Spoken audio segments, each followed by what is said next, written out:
Hai teman-teman, selamat datang di channel artikel YouTube. Channel pertama cerita Kenshin.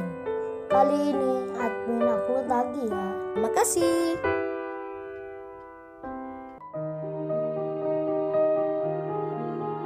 Kisah pemuda kaya, anak bos besar, pemilik 73 perusahaan, yang menjadi cleaning service. Episode 253, Kenshin, yang kini telah kembali dari London, bersama Kaori dan juga lainnya. Mereka pun telah ada di rumah masing-masing. Dan hari pun berganti.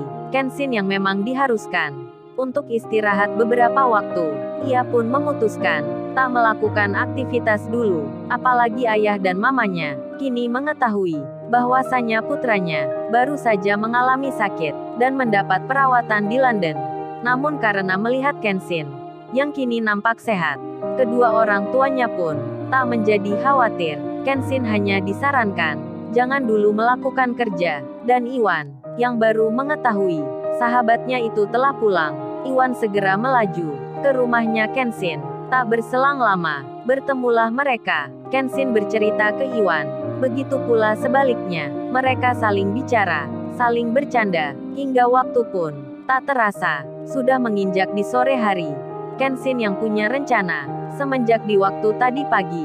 Ia akhirnya mengajak Iwan untuk mencari seseorang yang tak lain teman sekolah yang pindah di alamat baru. Tepat jam 3 itu, Kenshin dan Iwan keluar bersama.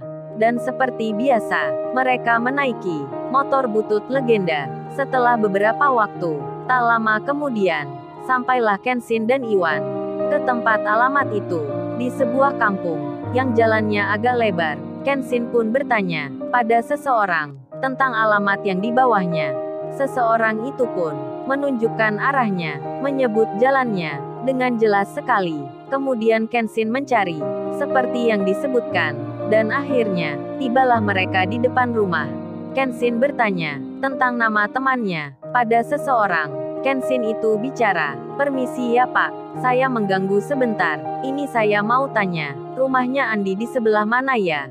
Yang ditanya menjawab sambil beliau tersenyum. Kemudian bicara, "Maksudnya Andi siapa ya? Karena nama saya ini juga Andi." Mendengar itu Kenshin tersenyum.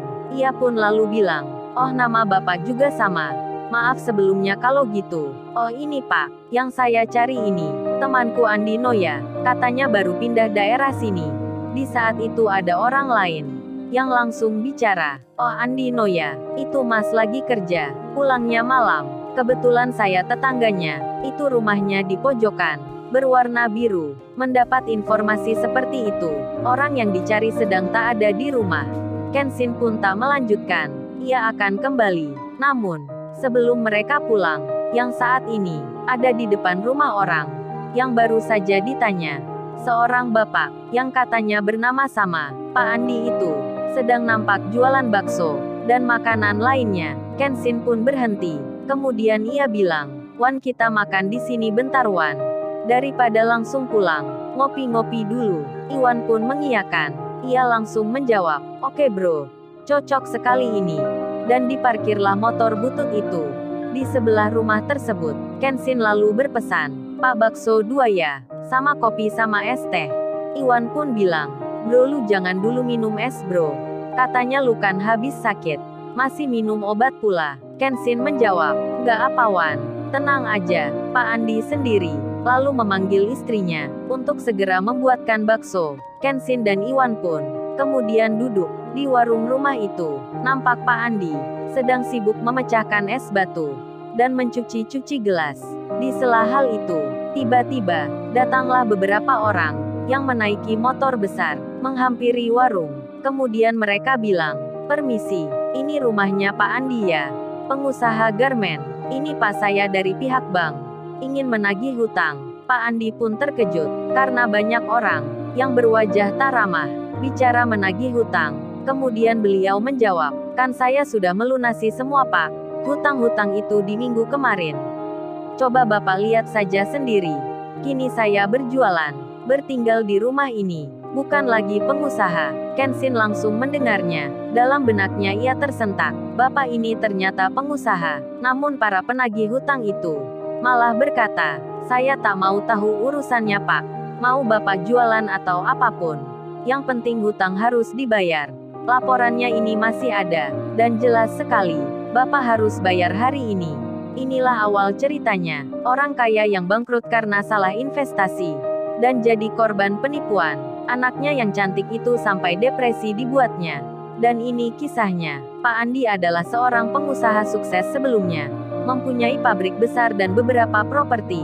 Namun di berjalannya waktu, semua yang dimilikinya itu satu persatu telah terjual karena hutang yang banyak, serta usahanya yang gagal, dan lagi dirinya mengalami penipuan, hingga kini menjadi bangkrut. Rumah mewahnya pun terjual, pabriknya pun demikian, disita oleh bank. Alhasil, dalam sekejap hari, Pak Andi itu jatuh miskin, dan tempat tinggalnya kini berpindah ke rumah biasa. Anaknya, yang satu-satunya pun, yang biasa naik mobil, sering keluar bersama teman-temannya, yang bernama Putri, kini sampai mengalami depresi, karena tak biasa menjalani kehidupan yang seperti ini, apalagi semua barang yang dimiliki, seperti laptopnya, handphonenya, mobil dan motornya, dan semua yang berharga, yang bisa dijadikan uang, sudah habis dijual oleh ayah dan mamanya, untuk membayar hutang-hutang di bank.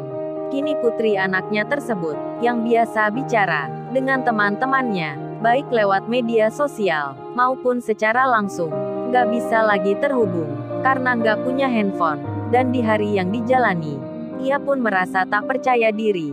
Lebih banyak di rumah, hiburannya hanya televisi, satu-satunya pula, ayahnya, yang bernama Pak Andi itu, yang kini bersama istrinya, tinggal di rumah biasa, rumah kontrakan pula. Pak Andi dan istrinya itu sudah beberapa hari ini, tepat hampir 1 bulan, membuka usaha sendiri di depan rumah, berjualan makanan, baik itu bakso maupun mie ayam. Dan sebelum Kenshin di situ, sebelum debt collector datang, terjadilah percakapan di antara mereka. Kasihan juga Putri ya Pak, akhir-akhir ini banyak diam saja. Suaminya itu menjawab, ya gimana lagi Ma, ayah juga kasihan, tapi kita akan lagi dapat ujian. Bersabar aja Ma, beruntung mah hutang besar itu sudah lunas. Meski kita nggak punya harta lagi, tapi ayah nggak masuk penjara. Istrinya pun menyahut, iya Pak kita bersyukur, tapi masih detik ini saya nggak menyangka Pak. Masa teman Papa itu, yang dulu kita tolong, malah menipu kita habis-habisan. Dia kerjasama dengan orang luar, menghancurkan perusahaan Papa, katanya investasi. Nyatanya, kita dibohongin. Suaminya pun bicara, sudah Ma, nasi sudah jadi bubur. Aku juga nggak nyangka, dia setega itu. Biarin aja Ma, nanti juga ada balasannya. Kita sabar aja Ma. Mulai lagi dari awal, mereka berjualan bakso. Saat itu belum ada pembeli. Hingga waktu di sore hari, tepatnya di pukul 3:45 menit. Jalanan depan rumah itu, sudah mulai ada orang, yang berlalu lalang. Pembeli pun akhirnya datang. Dan di saat itu, Kenshin bertanya seperti sebelumnya, mencari rumah temannya, yang ternyata temannya tersebut, lagi kerja pulangnya malam. Kini Kenshin yang memesan makanan, di warungnya Pak Andi, mendengar pembicaraan, dari debt collector yang menagih hutang, yang bicaranya keras dan tak sopan. Debt collector itu berkata, Bapak ini hutangnya belum lunas. Yang kemarin itu hanya bunganya. Jadi jangan berkilah menghindar, kalau nggak mau urusan dengan polisi. Debt collector itu menakut-nakuti. Yang satunya pun juga bicara, Bapak ini kan pengusaha, masa gak ada simpanan? Kemudian Pak Andi pun menjawab, tapi katanya pihak bank seminggu lalu, hutang kami ini sudah lunas. Pabrik dan rumah disita. Dan semua yang kami miliki sudah terjual. Kami bayarkan ke bank. Istrinya pun bicara pula, cobalah Bapak sekalian lihat kondisi kami. Bahkan handphone pun tak punya. Semua barang kami jual, termasuk milik anak kami. Handphonenya tak luput pula. Saat itu anaknya yang bernama Putri keluar. Ia berdiri di dekat pintu rumah. Wajahnya cantik dan rambutnya panjang. Namun pandangannya nampak sayu. Kesedihannya nampak sekali. Iwan pun melihatnya. Dalam hati langsung berkata, waduh cantik banget ya, anaknya Bapak ini. Kenshin masih terdiam, sembari mengaduk minuman. Lalu tiba-tiba, salah satu debt collector itu, mengangkat kakinya, ditaruh di tempat duduk. tepat di sebelahnya Kenshin. Sembari ia bilang, yang jelas yang kami tahu, hutang Bapak ini belum lunas. Kami beri waktu 2 hari. Kalau tak ada uang, tak dilunasi juga, informasi hutang Bapak ini, kami akan sebar, termasuk di kampung ini, dan media berita. Kalau tak dilunasi juga, kami akan bawa ke jalur hukum. Orang itu bicara sambil mukanya rada marah. Kenshin masih terdiam, sambil ia meneguk minuman, dan debt kolektor yang lain pun bilang, oh ya anaknya ini cantik juga. Bolehlah kalau saya jadikan istri. Hutang kami anggap lunas. Iwan langsung membalas, Pak kalau bicara yang sopan, jangan anggap anak Bapak ini untuk bayar hutang, bicara kok tak aturan.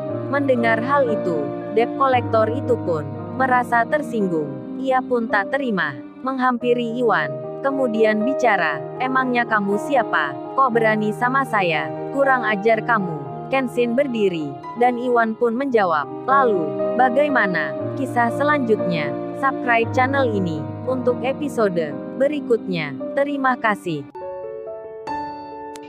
Jangan lupa ya guys, untuk kelanjutan ceritanya ada di artikel YouTube.